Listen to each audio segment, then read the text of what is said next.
Bem-vindos de regresso ao Conversas à Quinta. Estamos a falar numa semana em que se realizou o Congresso do MPLA. É um congresso importante, porque foi o congresso em que formalmente acabou a era José Eduardo Santos. José Eduardo Santos já tinha saído da presidência, substituído por João Lourenço.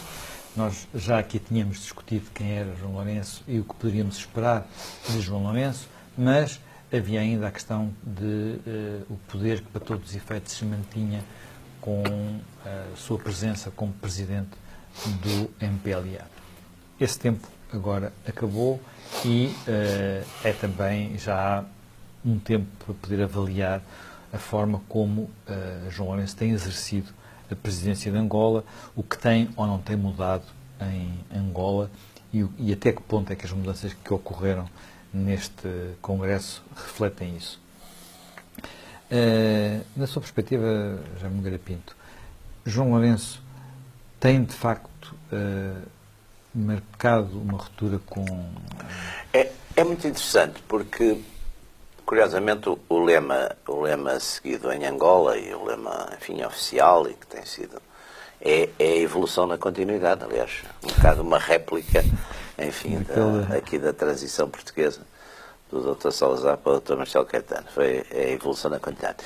Mas eu acho que o que é muito interessante é que o João Lourenço acaba por fazer uma ruptura na continuidade. Porque praticamente estamos agora... Isso começou, de certo modo, logo durante a campanha eleitoral, a partir do momento que ele foi designado como candidato do MPLA, viu-se aí que já havia certos aspectos de diferença na linguagem, enfim, no modo até de estar, etc. Mas não há dúvida que ele, neste ano, e num exercício que era bastante difícil, porque se atendermos às circunstâncias em que chega ao poder, o Presidente Eduardo Santos teve quase 40 anos no poder, portanto isso significa uma continuidade destas, significa que, por exemplo, praticamente todo o pessoal político do país, todas as pessoas que contam alguma coisa no país, trabalharam com, estiveram próximos, não é?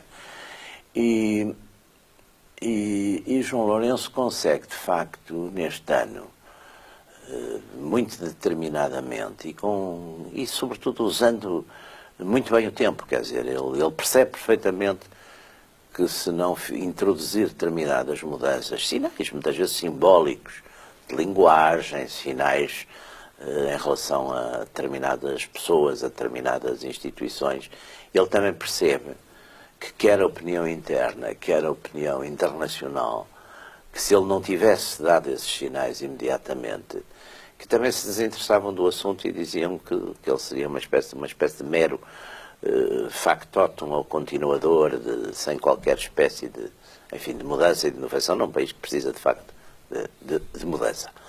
E ele dá esses sinais logo no início, não é? Em relação a determinadas empresas de Estado, a Sonangol, em relação a determinados privilégios, ele dá esses sinais, mas num dado momento aquilo que está acordado com o Presidente Eduardo Santos, que é, enfim, uma saída também, dá a ideia que o Presidente Eduardo Santos, ou aconselhado, enfim, por algum, ou enfim, de certo modo, influenciado, que aparece querer ficar mais tempo no partido. E é preciso ver que o partido MPLA, e os partidos, no modo geral, neste tipo de regimes que evoluíram do monopartidarismo, depois para um certo pluripartidarismo controlado, o partido é uma instituição muito forte, quer dizer, o partido é uma instituição muito forte, com muito seguimento, com muita capacidade mobilizadora, etc. E, portanto, com um aparelho que é determinante, um aparelho que é importante e que tem lugar no Estado, exatamente, e que tem um fortíssimo lugar, uma fortíssima presença no Estado. E, portanto, era importante, de facto, que houvesse esta classificação, e ela estava mais ou menos acordada. Quando o Presidente Eduardo Santos, numa das... Como é que é a relação, digamos, nessa estrutura de poder entre o partido e as Forças Armadas, que no fundo são as duas grandes... Sim, mas as Forças Armadas, de uma maneira geral, não podemos esquecer o seguinte: as Forças Armadas em Angola foram a primeira foram o ponto central da reconciliação nacional.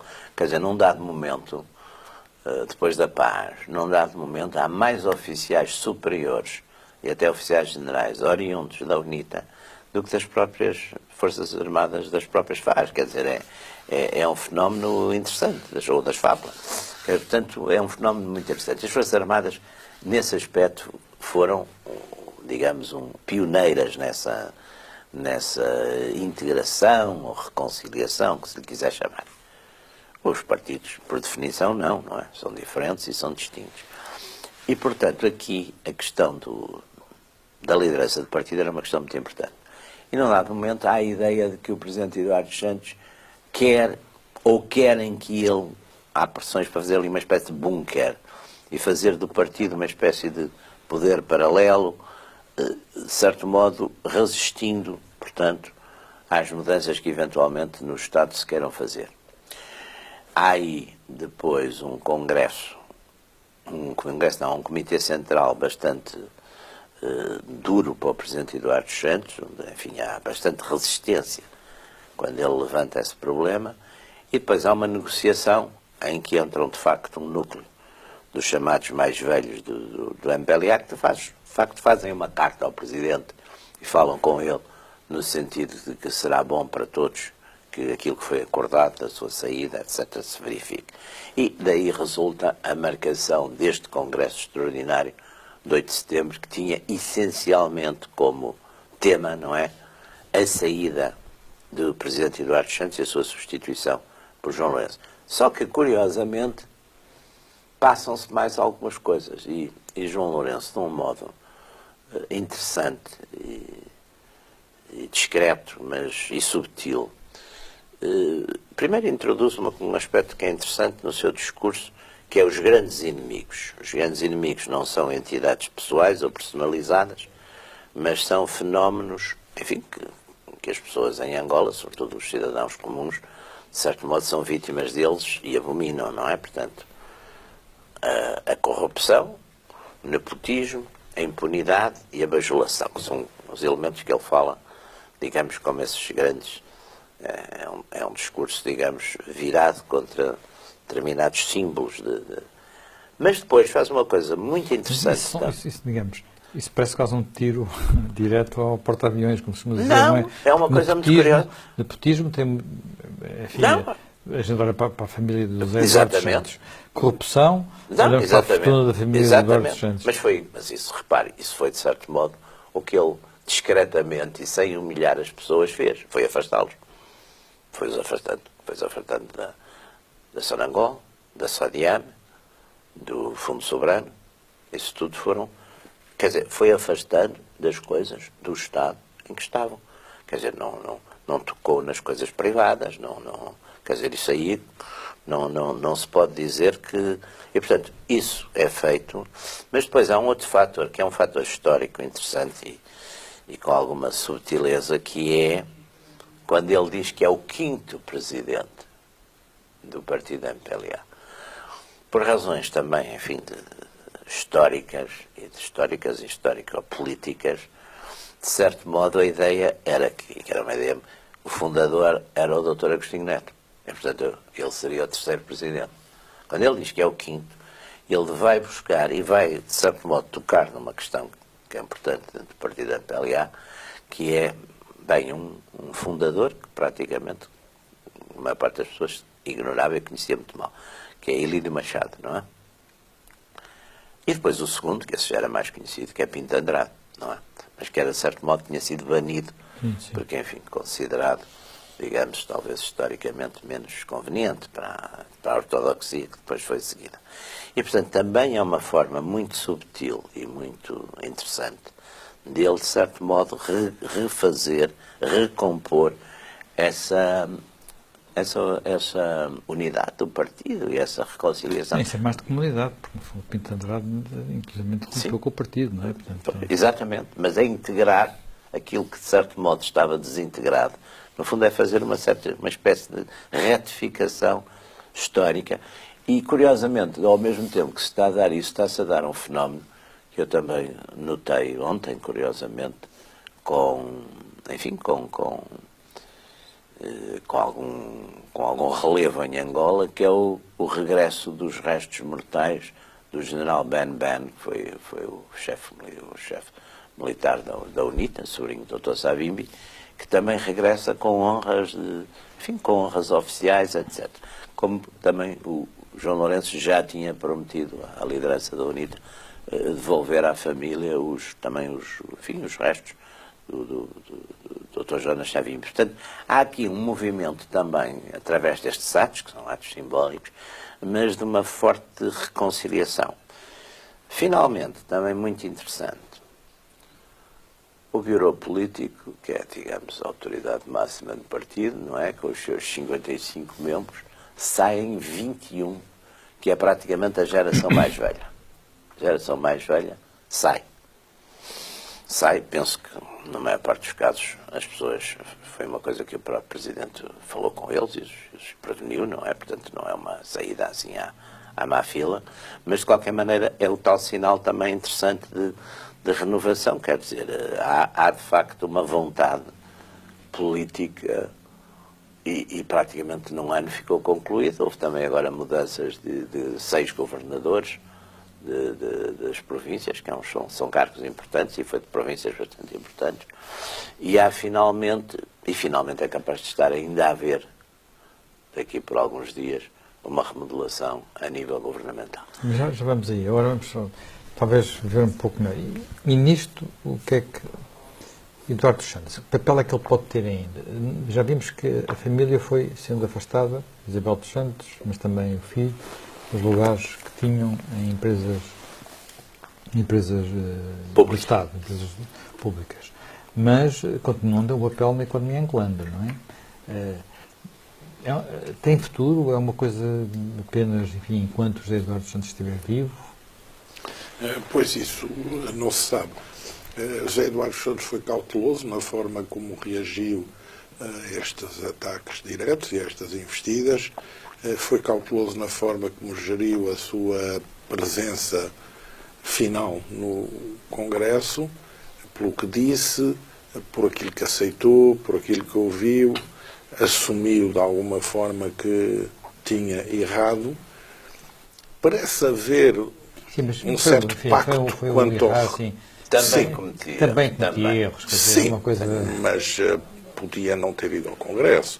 Podia ter no Congresso feito daqueles testemunhos mais dramáticos, podia ter contrarrestado. Mas não é o género dele de maneira. Não fez isso, o que quer dizer que tem interesses ainda a defender e que está a defendê-los numa retirada suave e calculada. Por outro lado, o MPLA, por razões de gestão global também dos seus objetivos, encontrou um lugar para José Eduardo dos Santos na história do MPLA, que é inseri-lo numa lista de presidentes e dizer sobre ele de positivo 2 coisas. Primeiro, pôs fim à guerra civil e fez a paz. Segundo, foi quem fez uma abertura política e permitiu aqui a criação de várias forças políticas. Ponto final. Quanto ao resto, investida e flagelação permanente. Porque, se reparar, o Congresso não termina numa conciliação ou reconciliação. Nem termina pretendendo dar a ideia que isso existiu. Termina dizendo, ok, está feito o julgamento positivo neste ponto, mas, quanto ao resto, vai prosseguir o combate que fizemos para estarmos aqui, João Lourenço, contra os que estiveram aqui. Aliás, João Lourenço precisa também de manter essa flagelação por razões internas, porque João Lourenço sabe o que é, em regimes do tipo do angolano, o papel que tem o tantã do combate à corrupção. E João Lourenço tem herdada uma Angola em situações económicas muito difíceis. Porque desde 2014, com a alteração dos preços do petróleo, a Angola tem perdido rendimentos, A Angola, ainda por cima, para a campanha eleitoral que elegeu Lourenço, abriu os cordões à Bolsa e endividou-se mais, e, portanto, Lourenço está agora a ter que pagar a fatura de toda a crise anterior e também de algum contributo que na campanha eleitoral houve para agravar esses scores. A situação de pobreza em Angola é muito grande. A situação de mortalidade é muito grande. O sistema educativo está um sistema muito, muito, muito degradado. O nível de formação de alguns dos professores não é sustentável.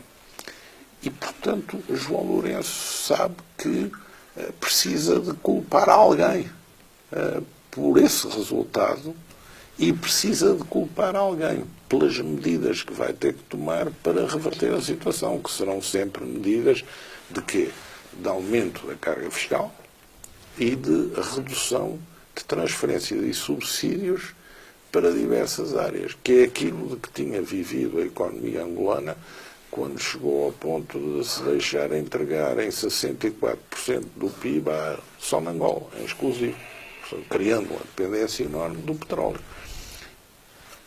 João Lourenço sabe que não pode contar com os capitais públicos angolanos. Porquê? Porque a receita primária está erosionadíssima.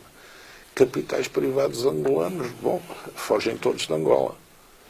É difícil convencer o investimento internacional a ir para Angola quando os capitais angolanos não investem em Angola. Ele fez agora uma lei. O grande problema que todos os investidores dizem é que consegue-se pôr dinheiro em Angola, depois não se consegue tirar dinheiro de lá, não é? Sim, mas os de Angola conseguem pôr o dinheiro fora de Angola, pelo menos alguns de Angola.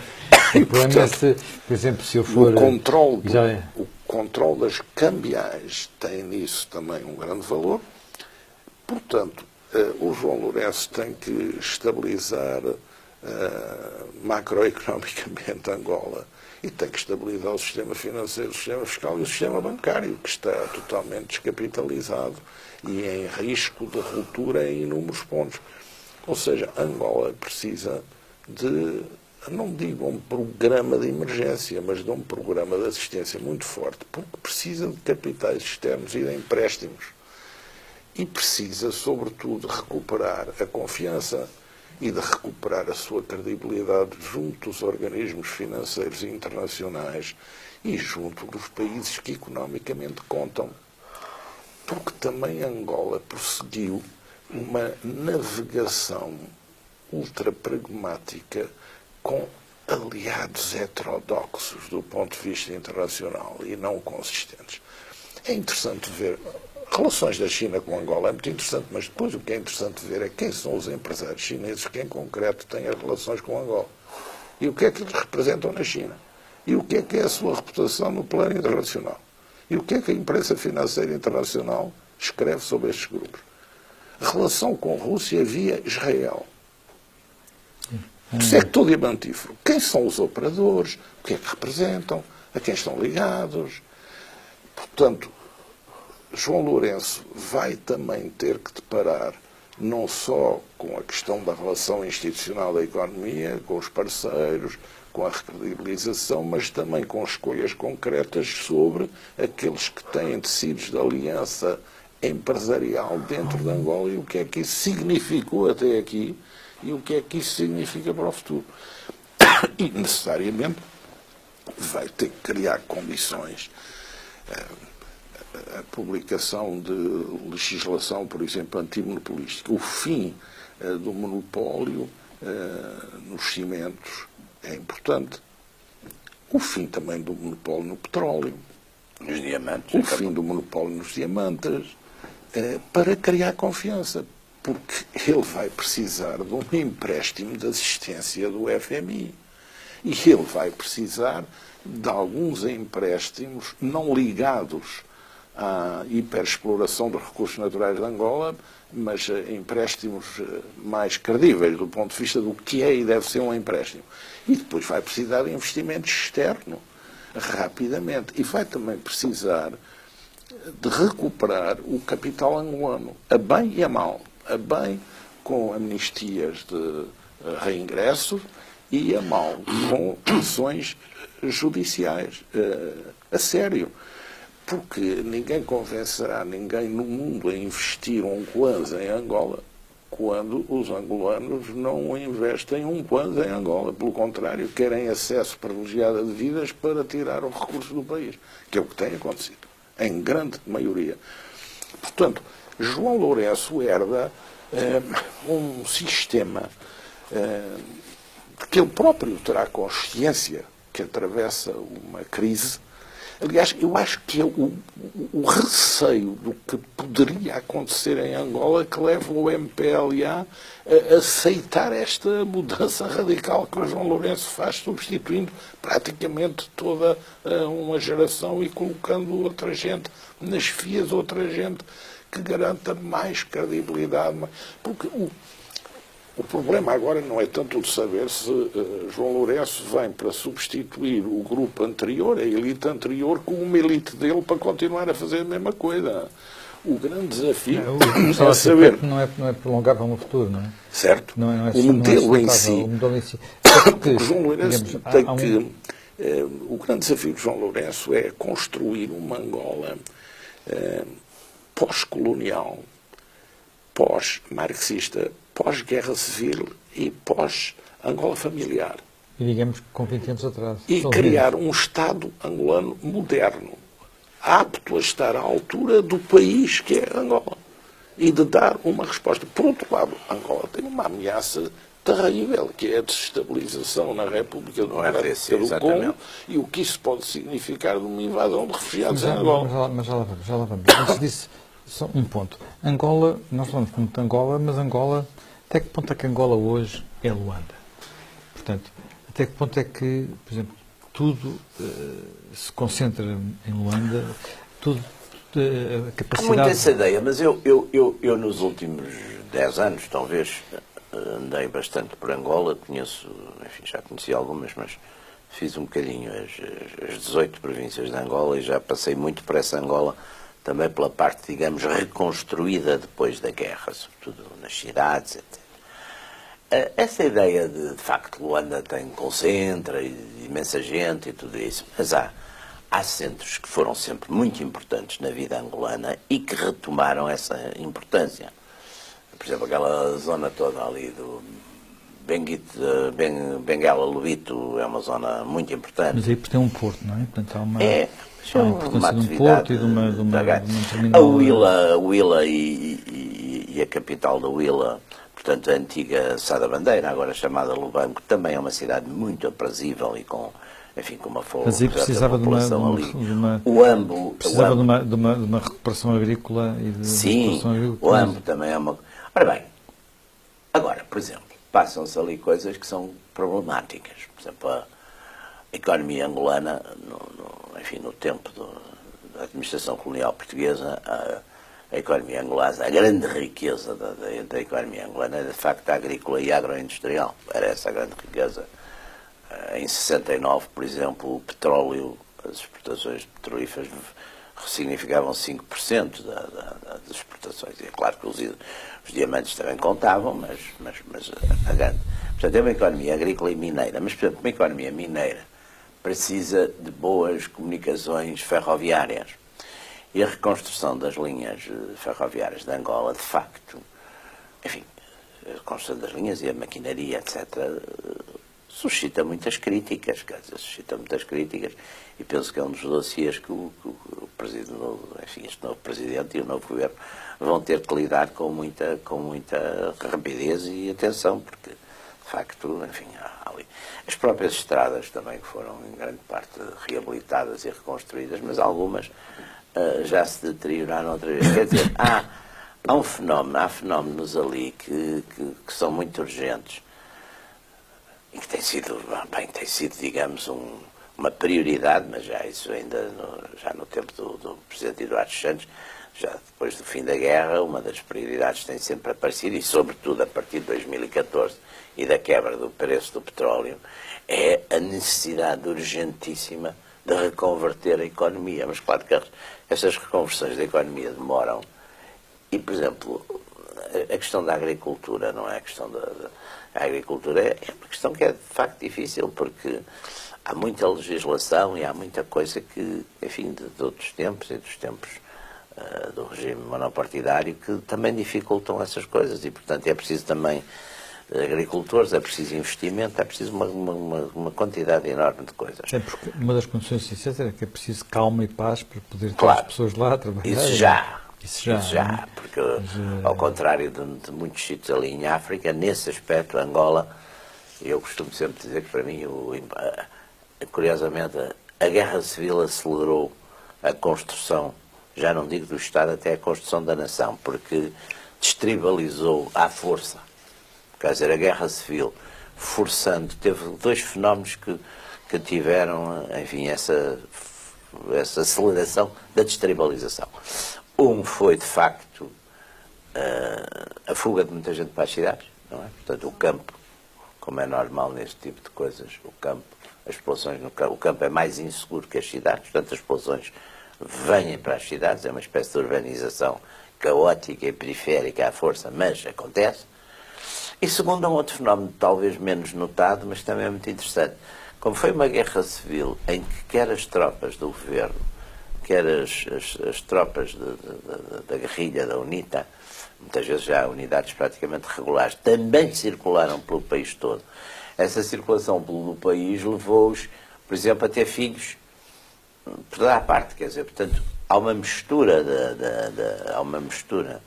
das etnias, se quisermos pôr as coisas, e há também uma circulação pelo país que, de facto, retira o que continua a ser, digamos, um flagelo africano, e olha, por exemplo, na própria RDC é um dos flagelos, que é essa lealdade tribal, esse tribalismo, sobrepor-se às lealdades nacionais. Quer dizer, Angola, nesse aspecto, acelerou a construção do Estado e acelerou a construção do Estado e até a construção da nação, se quiser pôr a coisa numa forma mais avançada.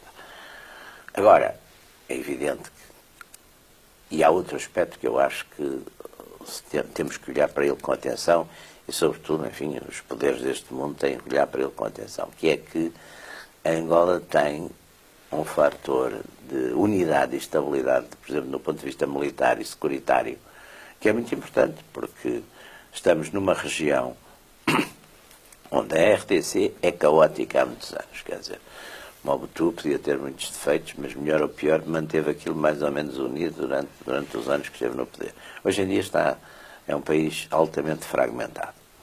E não sei se isso não vai continuar, porque, embora, enfim, pareça que vão ser cumpridas as promessas de eleições, mas já foram proibidos de concorrer vários dos principais candidatos. Portanto, isso vai causar perturbação.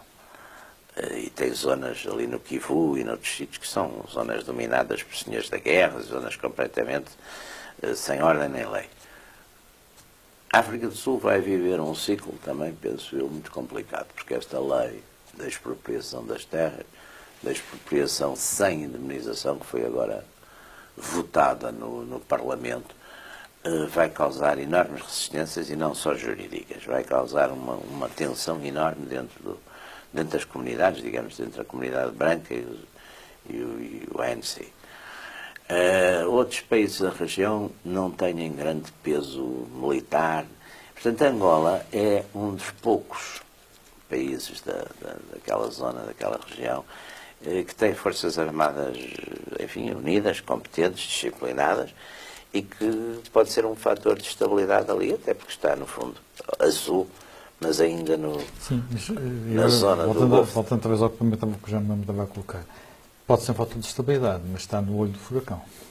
Isto é, os riscos que vêm dos países limítrofes são muito grandes, porque a situação na República Democrática do Congo é de facto explosiva, quer dizer, é uma guerra civil quente, permanente, nunca mais acaba, e que nem sequer tem polos claros, portanto tem fragmentado, multipolar, e aquilo que durante muitos anos foi um exemplo visto como exemplo para o mundo, que era a tranquilidade da África do Sul, por comparação, por exemplo, com o desastre em que se transformou o Zimbábue, há agora o risco de poder ocorrer, não diria uma repetição do que se passou no Zimbábue, mas, mas as condições são muito sérias. Poder haver turbulência parecida. As condições são muito Sim, sérias. sem dúvida, a inserção regional de Angola não é hoje tão favorável como era há uns anos atrás.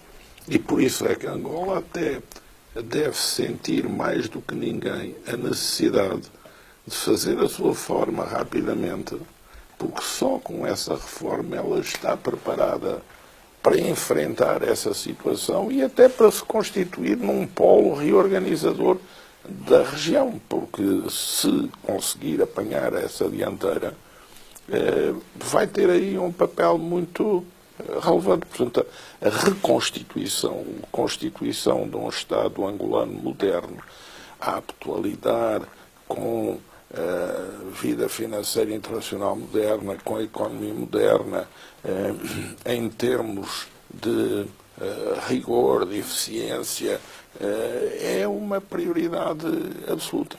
Eu suponho que João Lourenço tem um pouco consciência disto, porque ele terá tido muito tempo para aprender e estudar quando estava em posições secundárias ou de relativo a pagamento organizado, mas com um projeto de um dia instaurar algo de novo em Angola. É interessante que ele mantém no político Pitra Neto e também mantém o Carlos Feijó. Portanto, pessoas que são bastante capacitadas. E em que medida ele for capaz de promover para o governo, porque agora o governo vai seguramente ser reconstituído com um governo verdadeiramente João Lourenço, na medida em que este governo até aqui era um governo de transição, MPLA e de compromisso.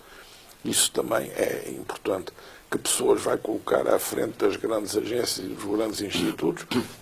A renovação de embaixadores também é importante, porque passam a ter em países muito relevantes diplomatas capacitados. As prioridades que João Lourenço tem conferido nas relações externas, nas suas deslocações ao exterior, mostram como ele está preocupado também em reconstituir laços no sentido dos Estados Unidos, União Europeia, França, Alemanha, isto é, laços com estruturas mais sólidas do que com aliados ocasionais. Ele, digamos, também analisará como o Brasil, a África do Sul, hoje são, digamos, potências emergentes bastante diferentes e mais enfraquecidas do que eram há anos atrás. Porque Angola há também um momento em que, com o preço elevado do petróleo, na crise europeia, Angola esteve na crista da onda aliado aos BRICS. E, portanto, viveu ali uma folga bastante grande, que, aliás, se traduziu numa política externa um pouco arrogante, em demasia. Mas hoje as coisas deram uma volta grande e, portanto, Angola hoje está de um lado em que tem que fazer o seu ajustamento financeiro, económico e também político e diplomático. O dinheiro que havia na altura permitia resolver as coisas pelas obras públicas, quase, não é? Claro, sim. Mas Angola tem um endividamento grande, acima dos 70% do PIB, e vai menor que o ter... Sim, mas vai ter que reduzir. Bom, mas Angola tem um PIB per capita que é 5 vezes menos o português, ou 6 vezes menos. É preciso também ter isso em devida conta. E praticamente em 2016...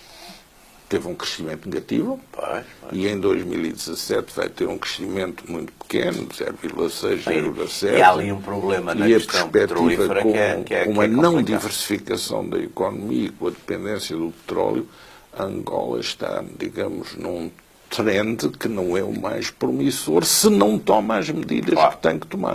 Cada dia que passa a não tomada de medidas vai ter um custo para Angola brutal. Veja, Angola foi obrigada a desvalorizar acima de 40% o Kwanza. Isso significa redução de importações, isso significa redução de consumos.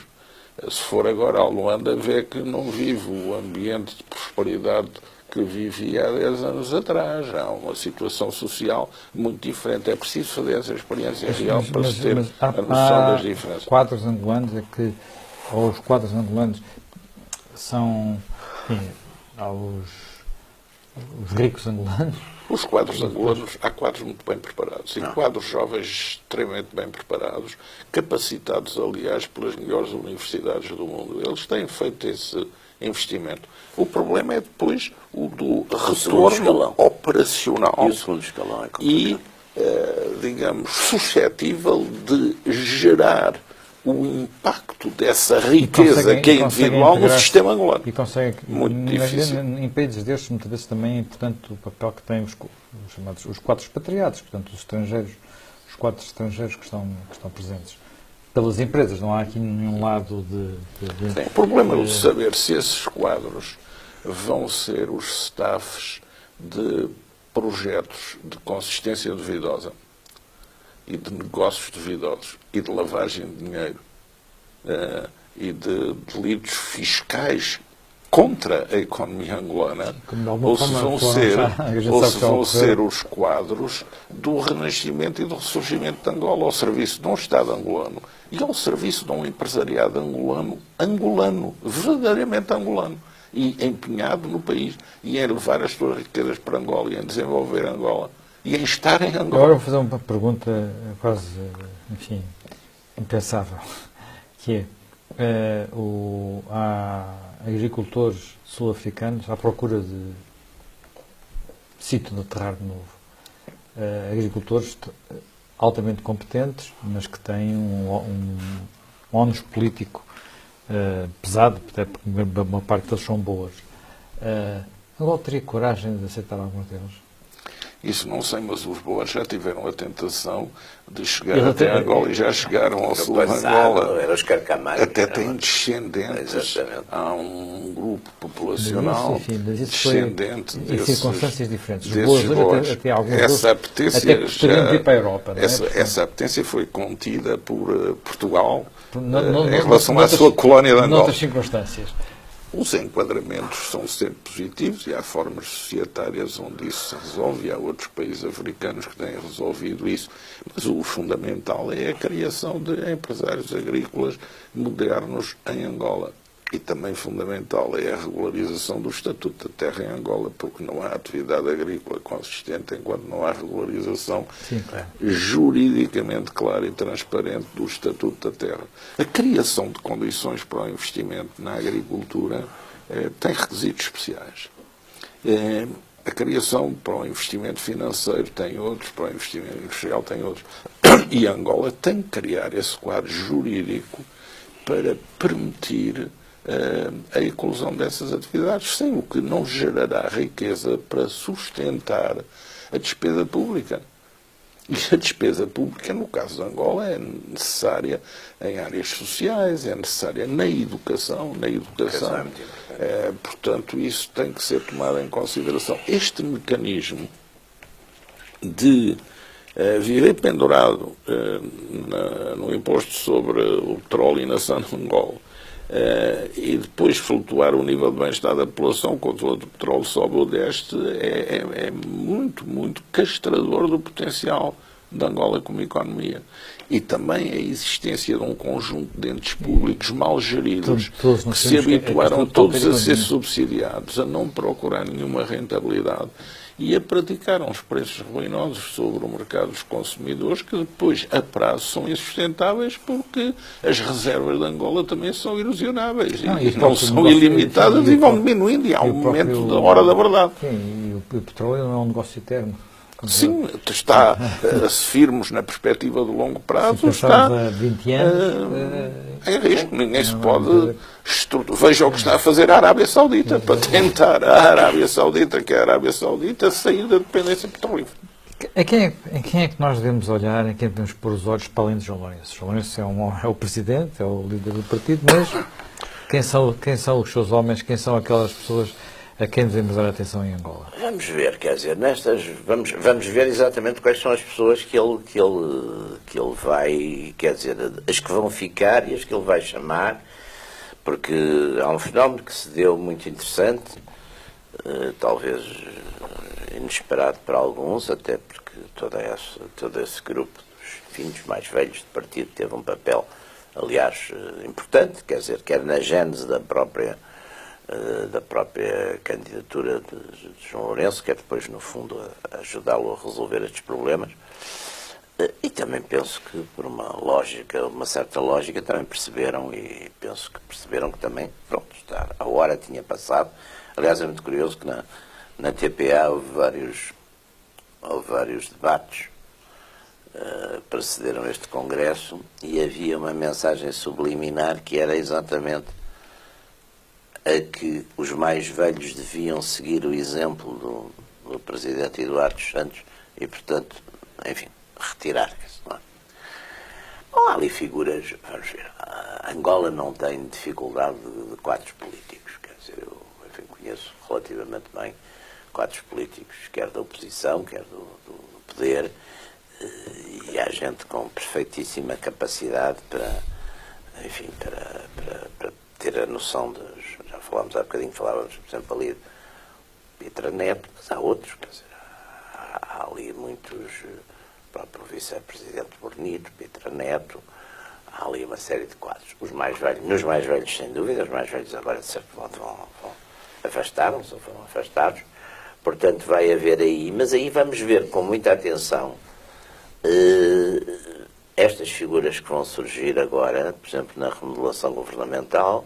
Vamos ver depois o núcleo. Eu penso que João Lourenço está a fazer uma política também de ter um núcleo de colaboradores próximo. Ele já tinha feito isso logo de início. Tem um núcleo de colaboradores próximos, uma espécie de aquilo que nos Estados Unidos é o National Security Council, que não direi que dobra ao governo, mas é uma espécie de gabinete mais próximo, onde há várias pessoas que se ocupam, uns dos negócios estrangeiros, outros da comunicação, outros, e esse grupo está ali, está mais próximo, não é?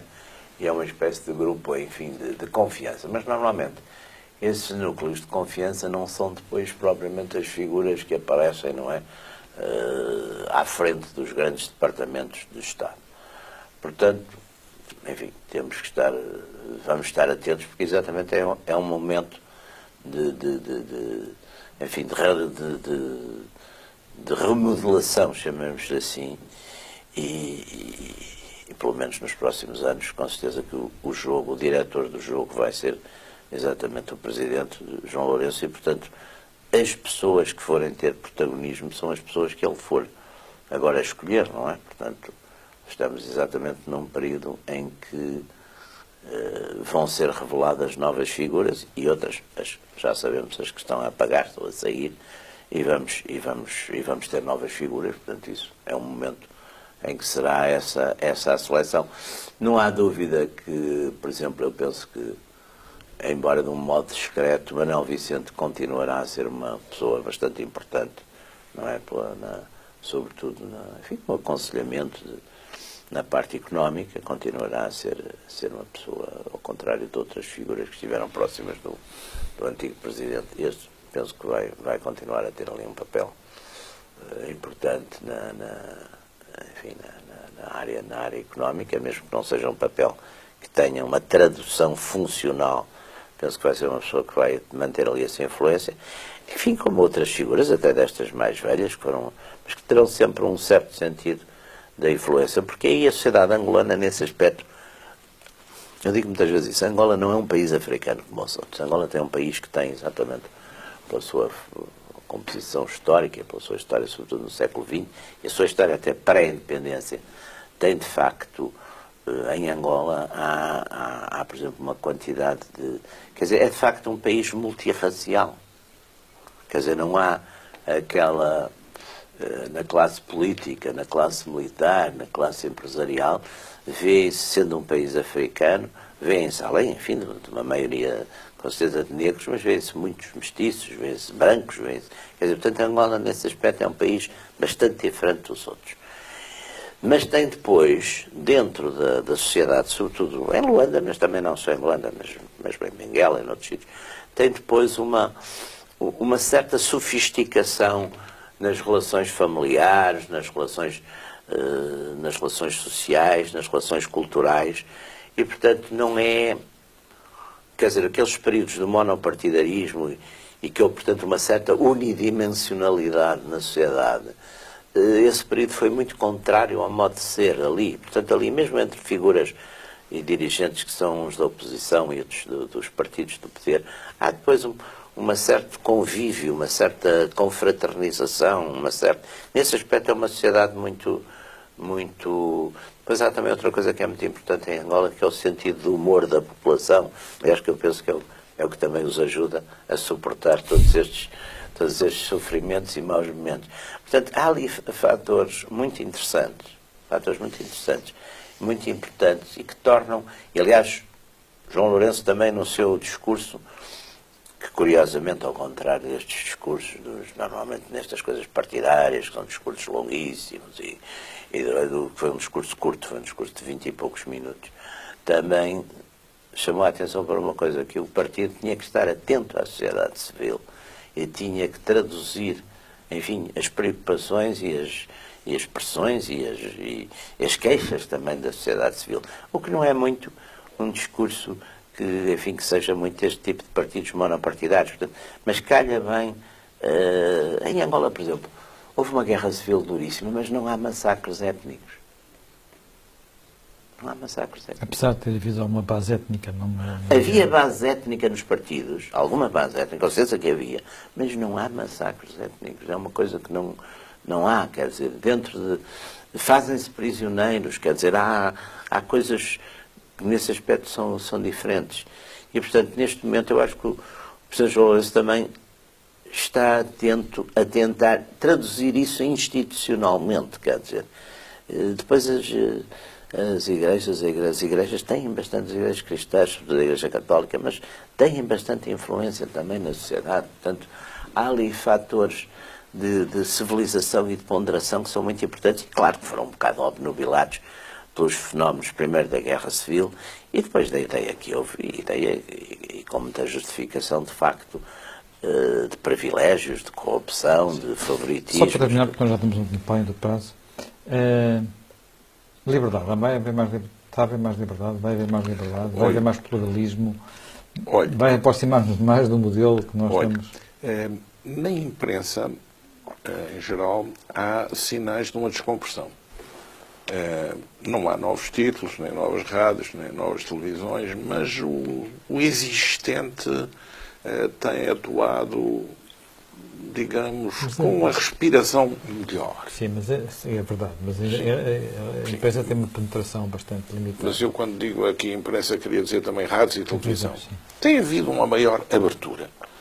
Bom, isso em si mesmo é positivo. Se vai durar, se não vai, se vai ter sequência, veremos. Há um outro ponto para o qual eu gostava de chamar a atenção. É a necessidade das forças políticas angolanas se ajustarem à nova situação. As forças políticas da oposição angolana. E isso parece-me que ainda não começou a acontecer. UNITA, CASAM, FNLA, ainda estão muito no contexto do período do presidente anterior. E não produziram ainda mensagens, nem imagem, nem lideranças, porventura mais adequadas para a situação presente. Portanto, o terremoto MPLA deveria, quanto a mim, ser acompanhado por terremotos nas forças da oposição, para também se modernizarem pouco e estarem à altura deste novo desafio. E isso ainda não aconteceu. Porque a oposição é necessária. Aliás, o próprio Presidente tem consciência de que muita da razoabilidade deste percurso carece em certos momentos para vencer resistências internas de uma coonestação fora do próprio MPLA e de um compromisso fora do próprio MPLA. E isso também precisa de protagonistas que estejam à altura disso e que sejam capazes de dar uma grande entrevista, fazer uma grande intervenção, escrever um livro, propor para o futuro e não gerirem aquelas pequenas casas que, de certa forma, se habituaram a viver numa situação má, mas que se habituaram a viver na situação má. Parte do bolo e pronto. Certo. Bem, por hoje terminamos, reencontramos dentro de uma semana.